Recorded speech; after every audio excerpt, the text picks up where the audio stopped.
Olá, mamães e papais! Hoje eu vim aqui com uma convidada muito especial, que além de minha colega de profissão, é uma amiga muito querida e muito competente no que faz. E a gente vai falar hoje sobre avaliação neuropsicológica. É um assunto que eu vejo que traz muitos questionamentos para as mães. Quando fazer? É útil ou não? Quem procurar? O que esses testes nos mostram? Quais os benefícios de levar uma criança para fazer uma avaliação neuropsicológica? Quem pode pedir? Alguém precisa fazer esse tipo de pedido? Eu tô preocupado com meu filho na escola. Será que o caminho é esse? Sim ou não? A gente vai responder todo esse tipo de pergunta hoje. Quem tá aqui comigo é a Lilian.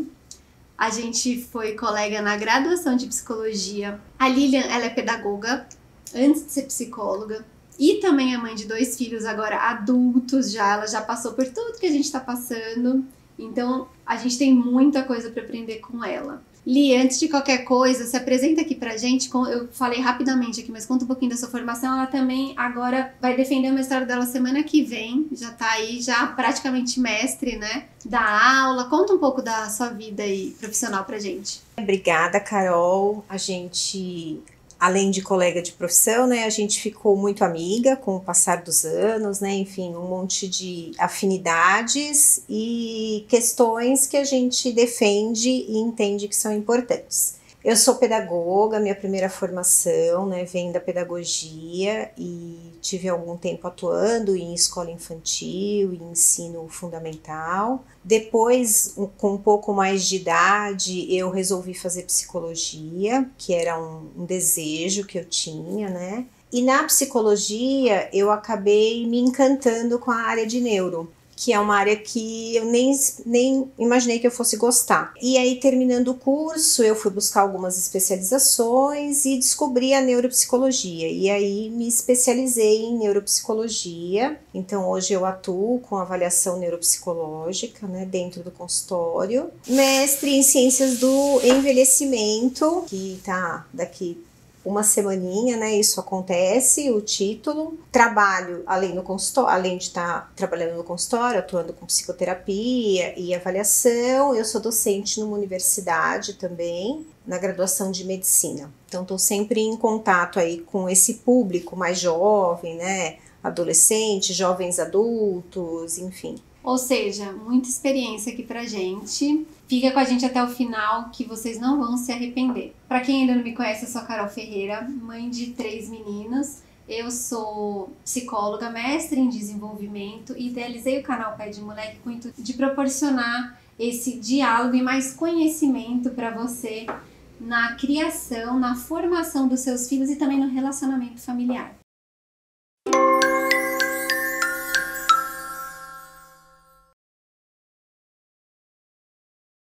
Então, vamos começar do começo. O que é uma avaliação neuropsicológica? Então, Carol, a avaliação neuropsicológica, ela é uma avaliação do que a gente chama de funções cognitivas, né? O que são funções cognitivas? Todo mundo fica se perguntando, mas tá bom, falamos que a avaliação avalia funções cognitivas, ok, né? Funções cognitivas são as funções ligadas ao desenvolvimento no que diz respeito à memória, atenção, linguagem, funções executivas, visopercepção e visoconstrução, todas essas funções associadas ao desenvolvimento cerebral do indivíduo, né, que começa na infância. Alguns que têm maior complexidade chegam até a idade final da adolescência, início da vida adulta jovem, e no decorrer da nossa faixa etária isso se estabiliza e no envelhecimento a gente começa a ter declínios de algumas dessas funções. Não necessariamente com patologias, né? Elas podem ser pode ser declínio natural da idade mesmo. Do desenvolvimento. Aqui é até importante frisar, eu falei isso num vídeo há muito tempo atrás, quando eu falei pra vocês também sobre desenvolvimento psicológico e motor, que a gente tem aquela ideia de que desenvolvimento é sempre uma coisa que tá aumentando, né, ou crescendo, mas não. desenvolvimento implica em tudo, né? Em tudo. As funções, por exemplo, a gente tem uma função cognitiva, que é a função executiva, que ela é a função mais complexa que o ser humano tem. Ela é a que começa a se desenvolver na infância, ela estabiliza por volta dos 18 anos, né? É quando a gente pode dizer que termina o amadurecimento dessa função, ela estabiliza e quando a gente entra no envelhecer, ela começa a decair. E essa função, a sua complexidade, ela envolve vários afazeres que a gente tem e que a gente não percebe de tão automático que eles se tornam. Por exemplo, as funções executivas, elas são responsáveis pelo planejar. Então, esse ato que nós temos como uma coisa que acontece o tempo inteiro na vida da gente, cumprir uma organização mental, então eu planejo alguma coisa que eu quero fazer, todos os passos até chegar no meu objetivo. Quem cuida disso é a função executiva. Olha só como é importante a gente abordar isso aqui. Eu lembro que a primeira vez que eu vi isso na faculdade, quando a gente teve neuropsicologia, né? Entender que isso só fica estabelecido mesmo, acaba de se desenvolver aos 18 anos. Importante pra gente pensar nos nossos adolescentes, que às vezes a gente espera um amadurecimento deles, que fisiologicamente eles ainda não têm. Eles não têm esse desenvolvimento cerebral, essa finalização da mielinização mesmo, diz respeito a tudo isso, né? Por exemplo, uma outra função que está dentro da função executiva é tomada de decisão. E por vezes a gente exige que um adolescente de 17 anos já saiba o que ele quer ser para a carreira, para o resto da vida, né? Então, fica um pouco incoerente, né? Se o desenvolvimento mesmo, efetivamente, ele não se deu por completo, como é que eu exijo isso daquele adolescente, né? Uma outra coisa, uma outra função que também está dentro das funções executivas, para entender o tamanho da complexidade que ela tem, é uma coisa que a gente chama de controle inibitório. Que é muito raiva, aquela explosão. Isso, que é aquela coisa que nós adultos fazemos com muita naturalidade, que é... Às vezes. Se eu estou em um ambiente, eu sei, aí começa um assunto e eu sei o que eu devo falar e o que eu não devo falar. Então, essa capacidade. Isso, essa capacidade que eu tenho de me autocontrolar chama-se controle inibitório. A criança pequena não tem controle inibitório desenvolvido. Então, quando ela ganha um presente e você diz para ela assim: olha, você gostou do presente? E ela fala para você: não, eu não gostei. É exatamente por isso. Ela não tem aquele manejo que o adulto tem de, por exemplo, falar: ah, eu achei legal, eu achei bonito. Não tem o manejo de encontrar uma alternativa na resposta, né? Que é uma outra função que está dentro da função executiva, que chama flexibilidade cognitiva. Então, é importante até pra gente pensar aqui, puxando um outro gancho, do que a gente às vezes exige dos nossos filhos pequenininhos e dos adolescentes que eles ainda não são capazes de fazer, que eles ainda estão se desenvolvendo. E por isso, a nossa importância, né? O nosso papel de ajudá-los nesse desenvolvimento. E Carol, você sabe que você fez um vídeo falando da mentira. Veja, a gente ensinar a criança a ter manejo numa resposta não é ensiná-la a mentir. Eu ia te perguntar isso agora. Né? Não é ensiná-la a mentir. Então, ela não precisa dizer que ela gostou do presente, mas ela pode dizer que ela achou bonito, que é colorido, enfim. Ou simplesmente agradecer. Ou simplesmente agradecer. O vocabulário que for pertinente à idade dela. Mas ela não precisa do papel do pai e da mãe por trás, falando que ela sempre tem que dizer que gostou de alguma coisa, apesar dela não ter gostado. Isso não é controle inibitório. Então a gente não pode confundir uma coisa com a outra, né? Porque eu lembrei do seu vídeo que eu assisti, falando dessa questão da gente, e você fala dessa coisa do presente, inclusive, né? Sim. Então, é importante distinguir uma coisa da outra. Isso não é ensinar a criança a mentir, né? Mas até esse controle inibitório, saindo da mentira, também tá dentro desse escopo todo, né? Tá. Desse desenvolvimento neuropsicológico, que é essa capacidade mesmo de inibir a raiva, de inibir os impulsos, de aprender a manejar esse tipo de situação. Esse tipo de situação, esse tipo de sentimento mesmo, né? Então, é um processo muito longo, que ele termina mesmo, que ele é para ele estar moldado em torno dos 18 anos. São várias capacidades, várias cognições dentro de uma única função que é extremamente complexa. E as funções cognitivas, elas caminham juntas. A gente não consegue não atrelar uma outra. Então, por exemplo, eu falei agora mesmo, para eu ter controle inibitório, eu exijo uma outra função, que é eu ter flexibilidade cognitiva, eu tenho que encontrar uma alternativa.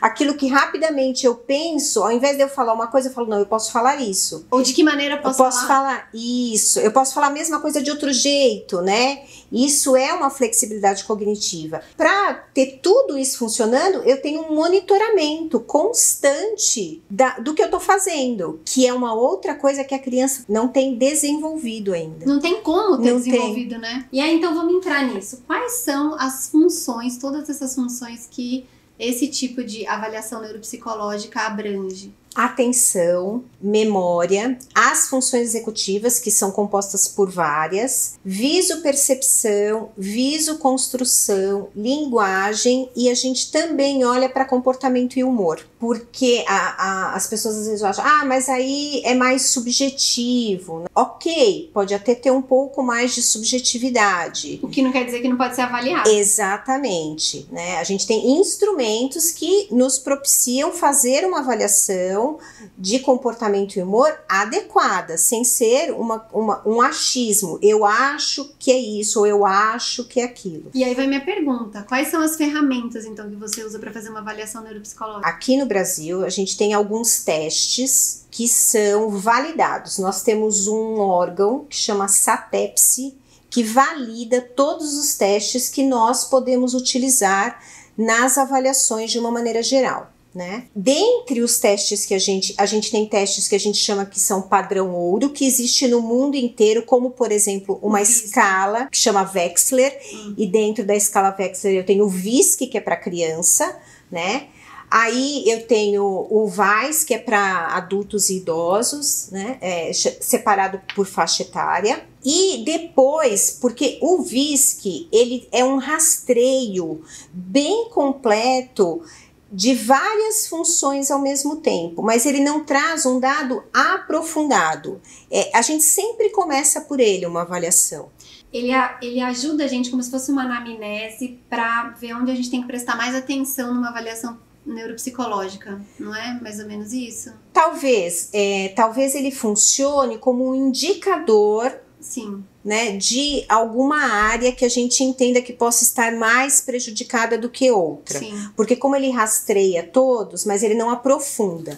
Aí, feito isso, esse primeiro rastreio, a gente vai para os testes que também todos têm que ser validados em população brasileira, de acordo com a faixa etária, né? A gente vai para específico. Então, eu quero avaliar a memória, eu pego testes que avaliam memória, eu quero avaliar atenção, eu pego o teste que avalia só atenção.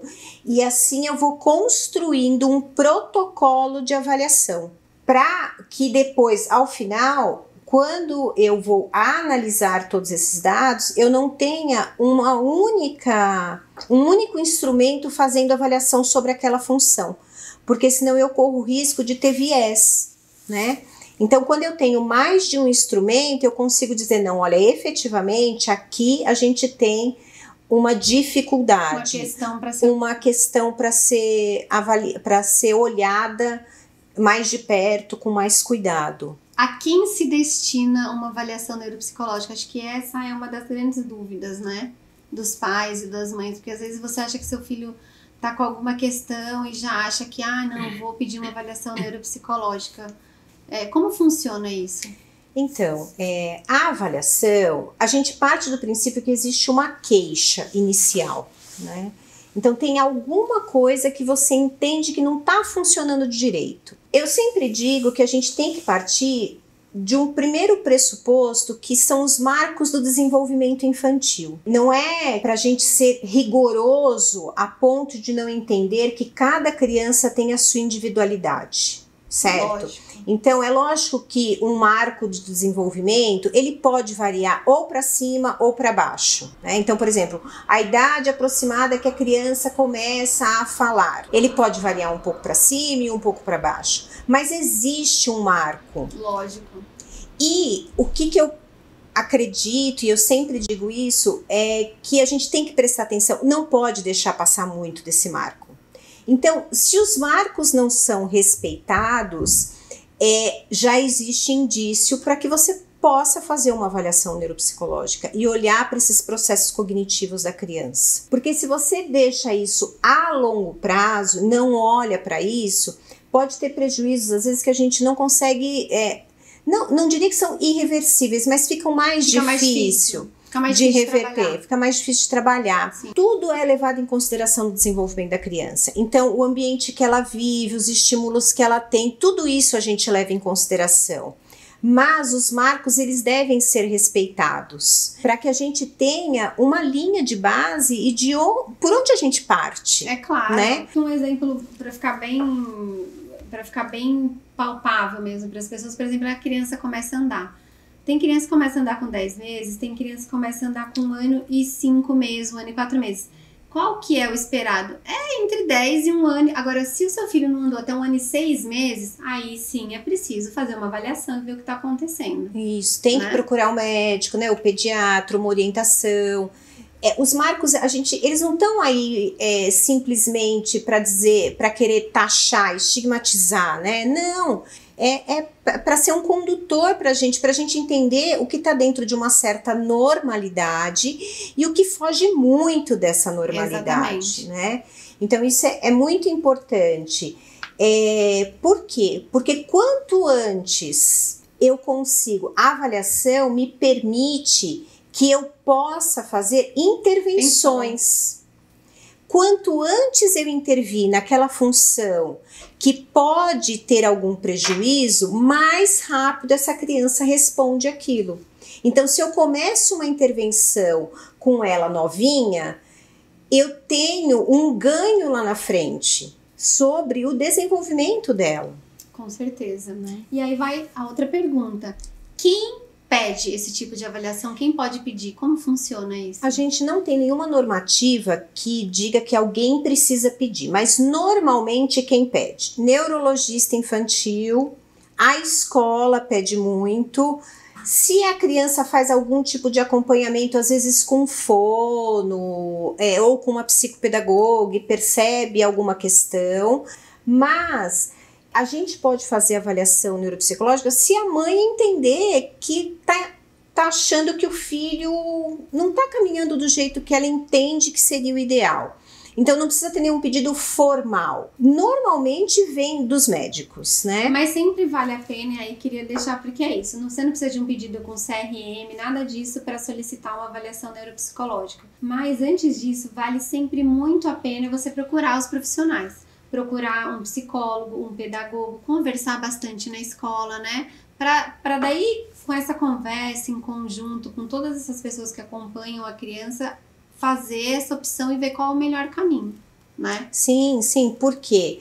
Porque também depois o trabalho, ele tem que ser continuado com essas pessoas, né? Então, o médico vai dizer qual é o melhor tratamento para aquele diagnóstico, a escola vai ter que acompanhar com atividades específicas de intervenção. Ter o apoio multidisciplinar é sempre muito importante, é importantíssimo. Bom, para quem é avaliação, a gente já falou aqui. A avaliação vai de criança pequena até idoso. São questões diferentes a serem avaliadas. Normalmente a criança, a gente sempre olha muito mais para questões voltadas para a aprendizagem. E o idoso, normalmente quem pede ou é um geriatra ou é um neurologista também, mas aí é para a gente fazer avaliação demencial, né? Se existe alguma demência ou se está num processo normal de envelhecimento, mas a avaliação neuropsicológica, as duas pontas são as que mais pedem, a criança e o idoso, é onde a gente mais atua em avaliação. Não que em adolescente, jovens adultos, isso não aconteça. Vai aqui uma pergunta que é a onda do momento há algum tempo. É a avaliação neuropsicológica que ajuda no diagnóstico de TDAH, por exemplo? Ela ajuda no diagnóstico. A avaliação neuropsicológica, ela não fecha diagnóstico. Ela não dá diagnóstico. Não dá. Precisa ficar muito claro isso. Não é... Por quê? Porque o psicólogo especializado em neuropsicologia, que é quem faz a avaliação neuropsicológica, ele não é médico. E não sendo médico, ninguém pode dar diagnóstico. Ele levanta uma hipótese diagnóstica de acordo com os resultados do teste que ele aplicou. E isso ajuda o médico a fechar um diagnóstico. Então, por exemplo, uma criança que chega num consultório de um neuroinfantil e o neuro suspeita de um TDAH, por exemplo, ele sempre pede uma avaliação neuropsicológica. Para quê? Para a gente olhar o que é o TDAH. É um transtorno de déficit de atenção, hiperatividade e impulsividade. Na avaliação, a gente consegue avaliar a atenção da criança através dos testes, a hiperatividade dela no comportamento que ela tem, e aí não só através de questionários, mas no comportamento, no ambiente que ela está fazendo a avaliação, porque tudo isso a gente está olhando o tempo inteiro, né, para a criança naquele ambiente. E olhar também para a questão da impulsividade. Então, através de testes que são comprovados cientificamente, eu consigo dizer se ela tem alteração em algumas funções. O médico, à mão disso, ele fecha ou não o diagnóstico. Oli, você sabe que eu vou até já te deixar um convite aqui, que não estava combinado. A gente podia depois falar especificamente sobre isso, porque isso é uma dúvida, né? Os pais, TDAH? Eu escuto tanto, acho que meu filho tem TDAH, porque ele é impulsivo, ele briga com todo mundo, ele não tem atenção na escola. Eu acho que essa é uma questão pra gente abordar mais especificamente, que aí, vale a pena. Acho, Carol, sabe uma outra coisa que confunde muito e que eu recebo no consultório, às vezes dúvidas de pais, crianças com TDAH ou com transtorno obsessivo compulsivo, que são coisas distintas, mas elas têm uma certa similaridade no comportamento da criança. E como é importante, né? Porque implica em entrar com medicamento, Isso. com terapias, mas a gente fica aqui o convite já pra gente fazer um vídeo sobre isso. Acho que vale muito a pena a gente entrar mesmo nesse assunto. Quanto tempo demora uma avaliação neuropsicológica, efetivamente? Tem uma variabilidade de acordo com a criança ou com o idoso, enfim, com quem está fazendo a avaliação. Mas normalmente ela vai até 12 sessões. Por quê? A primeira sessão sempre é uma anamnese muito detalhada. A gente fala inclusive da gestação. Então, é uma sessão com os pais dessa criança, falando de criança, né? Então, você faz uma anamnese muito detalhada. Você tem que saber da gestação, do desenvolvimento dela no primeiro ano de vida, sintomas que ela possa ter tido, enfim, é bem detalhado. Então, essa é uma primeira sessão. Aí a gente começa as sessões de testagem com a criança, que dependendo do desenvolvimento dela, até umas 10 sessões a gente faz todos os testes com ela. As sessões não podem passar de 1 hora normalmente, é o que se pede. Por quê? Porque se a criança fica exausta, isso interfere no resultado do teste. A gente tem que tentar minimizar os vieses na medida do possível. E a última sessão, eu particularmente costumo chamar a família para fazer uma leitura do relatório, para explicar o que tem naquele relatório. Porque a pessoa não ir no Google. Isso. Entendi. E para, por vezes, a pessoa tirar as dúvidas, porque senão tem um linguajar ali que não é comum, né? Então é importante que tenha esse esclarecimento. Tá certo que ela vai levar para o médico depois, mas é importante que ela entenda também o que tem ali naquele relatório.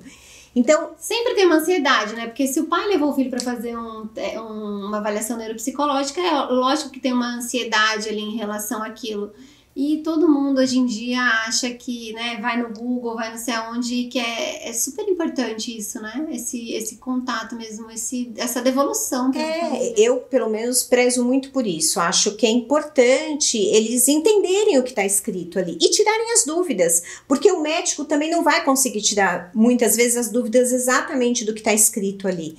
E aí eles têm a oportunidade de me perguntar, né, o que eles acham, ou o que eles não entenderam, né, daquele assunto. Bom, aí agora tá, a criança fez a avaliação neuropsicológica. E aí, o que se faz com isso? O que você faz quando você tá com uma avaliação em mãos? Então, tem vários encaminhamentos. Ir ao médico, se foi o médico que pediu, para ele, se tem alguma suspeita de um diagnóstico.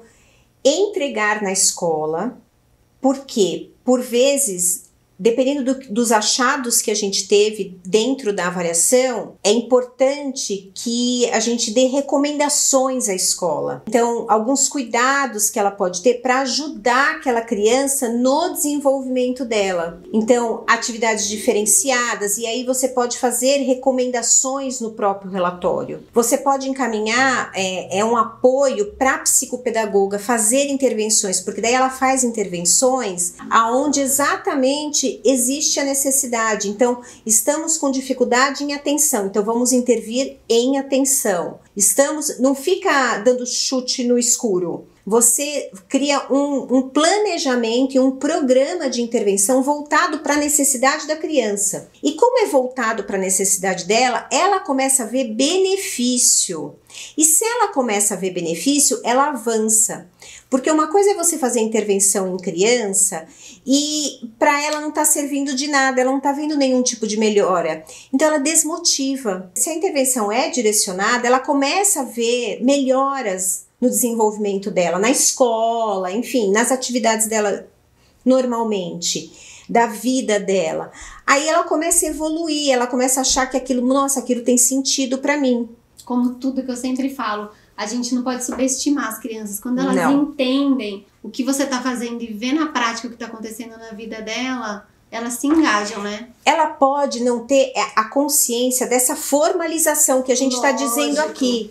Mas, por exemplo, ela percebe que com a intervenção de uma psicopedagoga, por exemplo, numa ação de linguagem, ela começou a ler melhor. Aí ela fica empolgada em ler. Ela nem sabe por quê, mas ela percebe isso nela. Então, isso traz motivação para continuar nessa ação com a criança. E por fim, né, o mais importante, como que as pessoas podem te encontrar? Se alguém estiver precisando fazer uma avaliação neuropsicológica ou até quiser fazer uma consulta com você para tirar dúvida, para ver se precisa ou não.